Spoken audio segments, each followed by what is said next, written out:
Hi, Talking Baseball, Rocket Kirchner, your host, Madman Ken, and we have the Mr. Guest, DB1, John Hockenberry, Dead Ball Era 1, who is going to talk to us today. By the way, it's good to have you, Hock, at Talking Baseball. Thanks. We'll give you a warm welcome on Pam's channel. And Hock is a dear friend of mine, I've known for many years, fellow musician, and he knows the game inside out, loves the game. And he's going to give us some background on what is known as the Dead Ball Era, and then when we come back in section 3, we will ask him questions. So, you got the floor, buddy. Okay.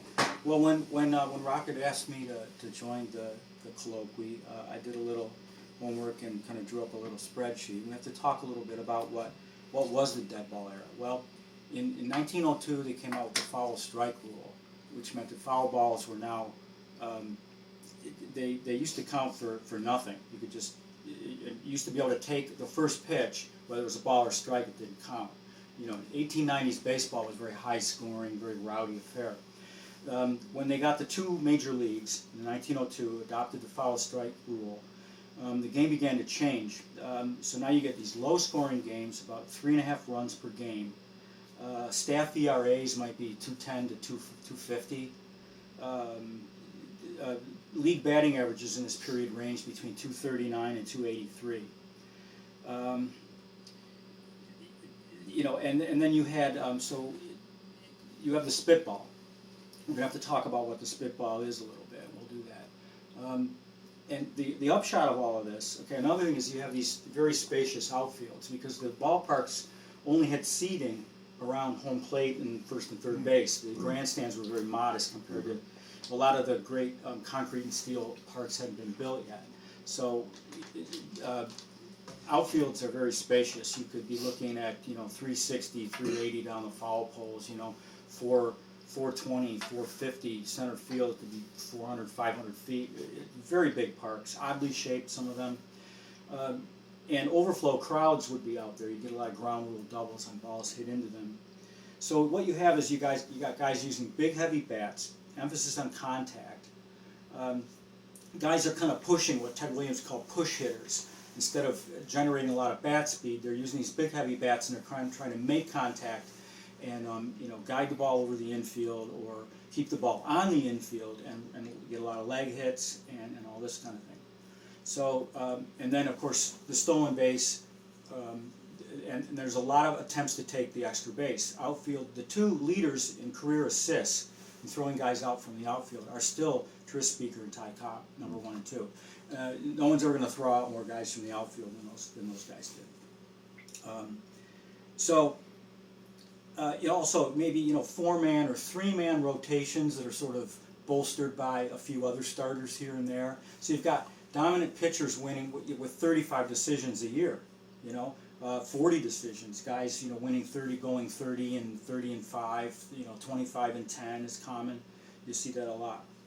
Okay, we're going to talk about what a spitball is. For example, the Ed Walsh spitball is probably one of the great spitball pitchers. He showed his grip as looking something like this. And normally in pitching, you have a 2-seam fastball, you have a 4-seam fastball, you have various breaking balls, slider, different things. And what you're trying to do is impart spin using the seams or impart backspin in the case of a fastball, right? So, but what a spitball is doing is when you slicken the horsehide, then you can't get any backspin, and the ball sort of shoots out. So you're really throwing the spitball off your thumb. The ball kind of squishes out. Now, whether you use saliva, Vaseline, I think Seacott used to put paraffin on his zipper and rub the ball, and then he kept talcum powder in his pocket. And the combination of these two substances meant that no matter how dirty and scuffed up the ball got, he still had a patch that the wax kept the ball from getting grass stained and dirty, and he could get that slickness. And then what happens with a spitball is that you get forward rotation, but not much. So it's kind of like a knuckleball at fastball velocity.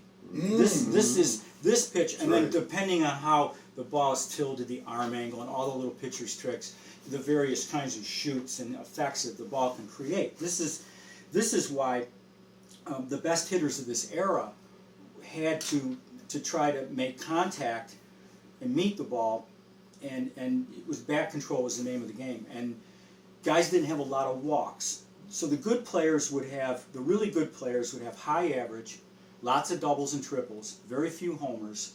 The runs and RBIs would be pretty comparable to a lot of eras for the really good players, but a lot of steals. And that's kind of the way the game was played.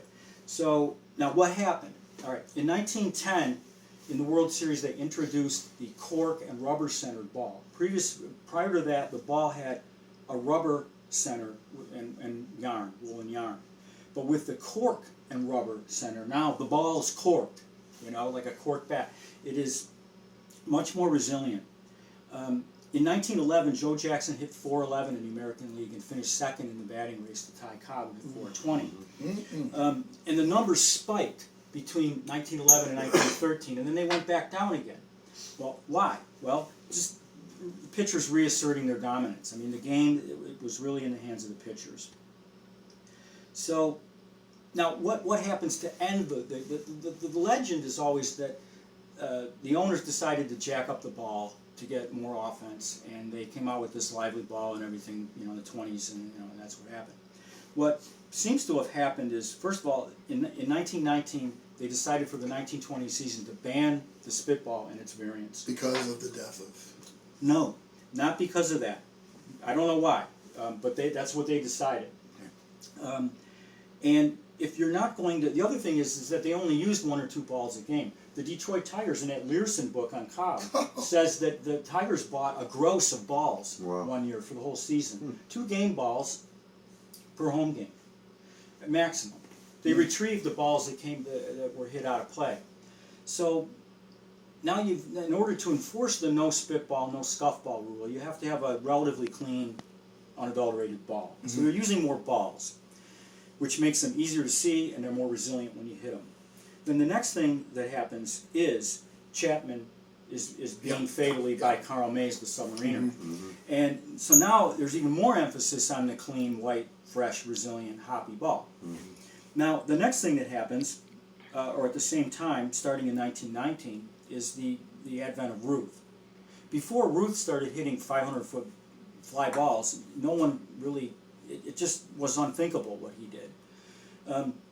Ruth was the first guy to have a kind of a swing with a long advance into the pitch, with a lot of bat loading, they call it, where your body advances and you leave the bat behind, and then a coordinated, really powerful hip turn with a kind of an undercut, and that launch angle that you see in the real home run hitters. And he was the first guy to perfect that, and mainly because he was playing 200 baseball games a year from the time he was 8 years old, because of the school he was locked up. So it's really a single-handed feat by Ruth, coupled with some rule changes, not a different ball, that causes offense to explode in the 20s and reach its peak really in in the late 30s. You laid it out. So let's come back with some questions.